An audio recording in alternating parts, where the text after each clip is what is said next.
Selamat sejahtera. Sebelum Cikgu Ko meneruskan topik hari ini, kita ulang kaji sedikit pasal apa itu homeostasis. Homeostasis ialah pengkekaran keadaan persekitaran dalam tubuh badan supaya seimbang dan stabil. Apa itu proses kawalan homeostasis? Sebarang perubahan nilai daripada zula norma akan mencetuskan suatu mekanisme pembetulan. Apabila persekitaran dalam badan berubah, pusat kawalan di otak akan mengesan perubahan tersebut dan mekanisme pembetulan akan bertindak balas supaya kembali kepada jurat normal. Soalan hal ini, mengapa orang rasa sejuk, dia akan bergigil? Untuk menjawab soalan ini, kita akan sambung kepada kawal atur suhu badan.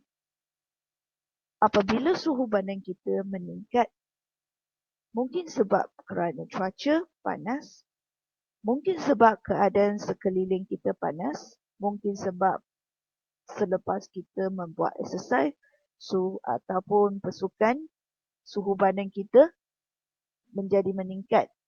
Apabila ini berlaku, mekanisme pembetulan yang berlaku ialah saraf darah berkembang. Saraf darah mengembang untuk membolehkan lebih banyak darah mendekati kulit bagi membebaskan tenaga haba. Inilah sebab kenapa anda nampak ada orang dia muka merah selepas dia bersukan ataupun dia membuat aktiviti sukan. Itulah sebab saraf darah dia mengembang dan lebih banyak darah mengalir mendekati dengan kulit supaya bebaskan haba dia daripada permukaan kulit. Ini akan menyejukkan badan dia dan suhu badan dia akan menurun balik kepada julat normal. Yang kedua, badan kita akan berpeluk. Kelenjar peluk akan menghasilkan lebih banyak peluk. Ini akan menyejukkan badan kita, menyejukkan kulit apabila peluk itu tersejat daripada badan kita. Yang ketiga, apabila suhu badan kita meningkat, mekanisme pembetulan yang ketiga ialah burung roma mencondong. Kenapa mencondong? Oleh sebab dia mencondong, lapisan udara yang terperangkap itu akan menjadi nipis dan haba mudah untuk dibebaskan. Kurang udara akan terperangkap pada kulit. Dan seterusnya, kita akan kurangkan air kencing. Tak ada perasaan nak pergi tandas lah sebab air kencing sudah kurang. Selain itu, badan kita akan melakukan mekanisme pembetulan seperti aktiviti otot rangka berkurang. Kurang bergerak mengecut mengendur untuk aktiviti otot rangka dan pelembasan hormon pun berkurang dan kadar metabolisme di dalam badan kita pun menjadi berkurang. Semua rehat dah. Tak nak bergerak. Okay, so apabila suhu badan kita meningkat, mekanisme pembetulan yang berlaku ialah saraf darah akan menggembang. Burung roma akan mencondong. Dan yang ketiga, apabila kita panas, apabila suhu badan kita meningkat, kita akan berpeluk. Kelenjar peluk akan mengeluarkan peluk untuk menyejukkan badan kita. Aktiviti hormon, aktiviti otot dan aktiviti rangka akan berkurang. Dan air kencing pun berkurang.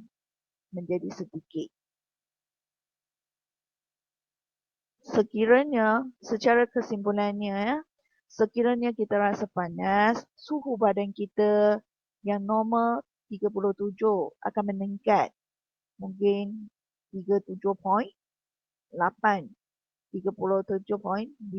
Okay, so bila suhu badan kita meningkat, ini akan dikesan oleh otak dan badan kita akan melakukan mekanisme pembetulan. Yang pertama, saraf darah akan mengembang. Yang kedua, bulu roma akan mencondong. Ketiga, kita akan berpeluk. Yang seterusnya, aktiviti hormon dan rangka akan berkurang. Dan kita akan kurangkan air kencing.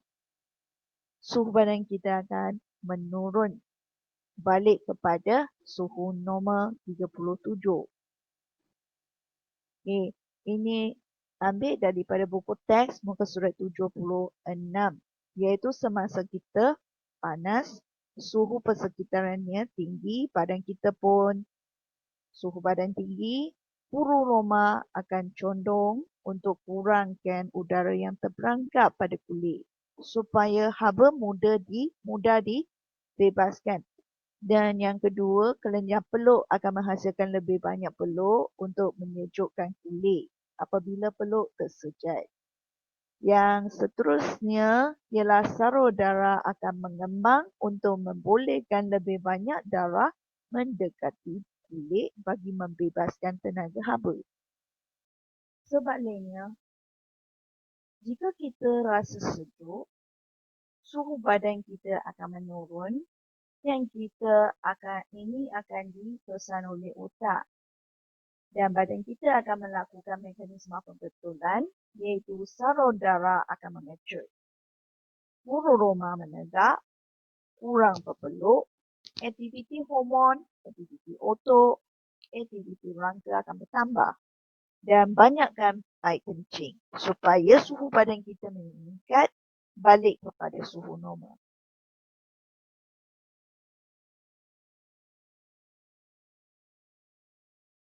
Apabila suhu badan kita menurun, saraf darah akan mengecut. Ini untuk membolehkan lebih banyak darah menjauhi daripada kulit dan kurang haba akan dibebaskan. Yang kedua, bulu roma akan menegak. Satu lapisan udara tebal akan terperangkap pada kulit. Ini serupa apabila kita rasa sejuk, kita pakai selimut, ada satu lapisan udara tebal yang boleh terperangkap untuk menjaga suhu badan kita dan kurang haba akan dibebaskan. Kita akan kurang berpeluk supaya kurang haba dibebas. Dan banyakkan air kencing. Bila kita rasa sejuk, sebab itulah masa waktu hari hujan, anda asyik nak pergi tandas saja. Sebab dia banyakkan air kencing. Semasa kita rasa sejuk, suhu badan turun, otot kita akan mengecut mengendor secara aktif. Ini akan menjadikan badan kita menggigil. Dan kadar metabolisme badan kita pun meningkat. Maka secara kesimpulannya, apabila suhu badan kita menurun, mekanisme pembetulan yang dijalankan ialah saraf darah akan mengecut, bulu roma menegak, kurang berpeluk, otot mengecut dan mengendor secara aktif. Sama juga buku teks muka surat 76, anda akan jumpa penjelasannya, iaitu semasa anda rasa sejuk, bulu roma akan menjadi tegak dan saraf darah mengecut untuk membolehkan lebih banyak darah menjauhi kulit bagi mengkurangkan pembebasan tenaga haba. Dan bulu roma menegak sebab boleh memperangkap satu lapisan udara yang bertindak sebagai penebat haba. Penebat haba. Lapisan udara yang tebal. Supaya dia menjadi satu penebat haba, kita tak rasa sejuk. Okey, so balik kepada soalannya yang tadi, mengapa orang rasa sejuk akan bergigil? Sebab otot kita akan mengendor secara aktif untuk menghasilkan haba atau meningkatkan suhu badan kita.